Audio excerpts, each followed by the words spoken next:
الکاف 14 اعوذ باللہ من الشیطان الرجیم وربطنا على قلوبهم اذ قاموا فقالوا ربنا رب السماوات والارض لن ندعو من دونه إلها لقد قلنا إذا شططا وربطنا اور مضبوط کر دیا ہم نے علی قلوبہم ان کے دلوں کو اذ جب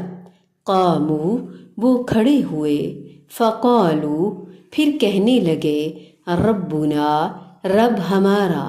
رب السماوات والارض رب ہے آسمانوں اور زمین کا لن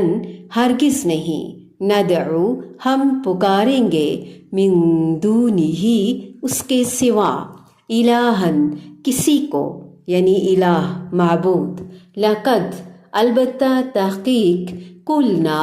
کہی ہم نے اذن تب شططا بات نا انصافی کی ہم نے ان کے دل مضبوط کر دیے تھے جب کہ یہ اٹھ کھڑے ہوئے اور کہنے لگے کہ ہمارا پروردگار تو وہی ہے جو آسمان و زمین کا پروردگار ہے ناممکن ہے کہ ہم اس کے سوا کسی اور معبود کو پکاریں اگر ایسا کیا تو ہم نے نہایت ہی غلط بات کہی یعنی ہجرت کرنے کی وجہ سے اپنے عزیز و اقارب کی جدائی اور عیش اور آرام اور راحت کی زندگی سے محرومی کا جو صدمہ انہیں اٹھانا پڑا ہم نے ان کے دل کو مضبوط کر دیا تاکہ وہ ان شدائد کو برداشت کر سکیں نیز حق گوئی کا فریضہ بھی جرأت مندی اور حوصلے کے ساتھ ادا کر سکیں یہ کوئی معمولی بات نہیں ہے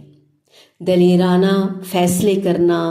جرأت مندانہ رویے اختیار کرنا مدلل گفتگو ہونا پھر قومی جذباتی غم اور فکر سے مبرہ ہو کر اپنے دل کو رب کی محبت کے لیے رب سے جوڑ لینا اس پہ جم جانا ڈٹے رہنا خطرات کو مول لینا اپنے رب سے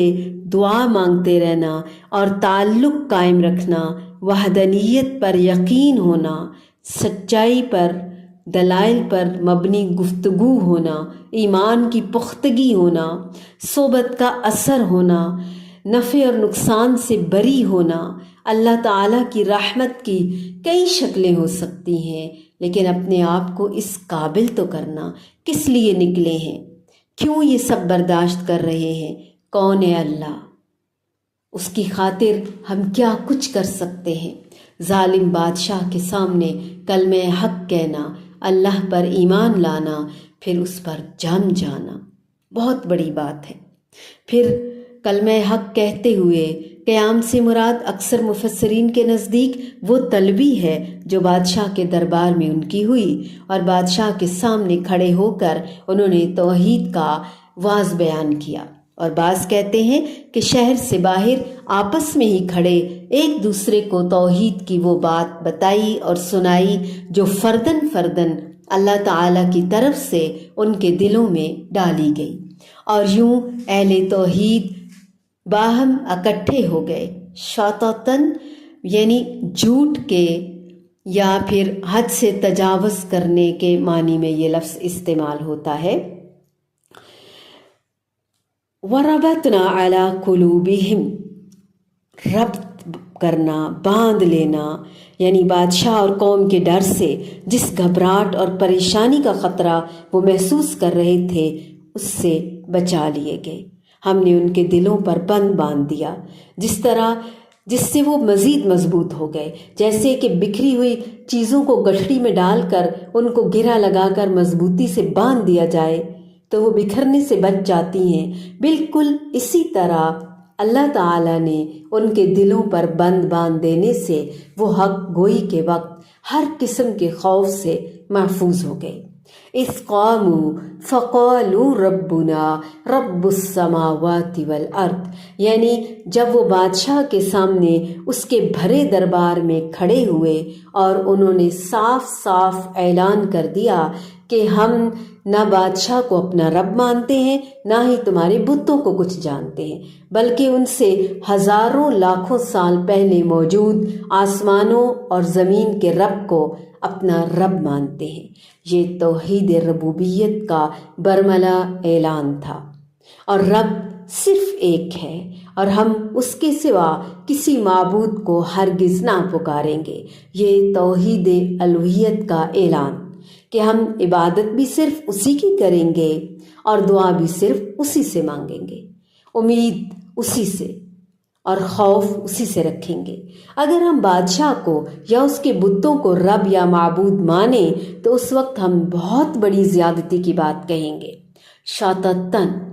تعظیماً، کیونکہ شرک سے بڑھ کر نہ کوئی ظلم ہے نہ زیادتی۔ گویا یہ آیت اور سورہ لقمان کی آیت ان الشرک لظلم عظیم، یہ دونوں ہم معنی ہیں۔ اس قوموں، اس کا ایک معنی یہ بھی ہے کہ جب انہوں نے اپنی قوم کے باطل عقائد اور اعمال چھوڑنے کا پختہ عزم اور ارادہ کر لیا اور توحید کی دعوت لے کر اٹھ کھڑے ہوئے۔ کتنی موٹیویشنل ہے ہمارے لیے یہ ٹاک، یہ رویہ۔ اٹھیں، پھر اٹھیں اے نوجوانوں، اٹھو اور کھڑے ہو جاؤ اپنے اللہ کے لیے۔ موبائلز کو چھوڑو، اللہ کی طرف قدم بڑھاؤ،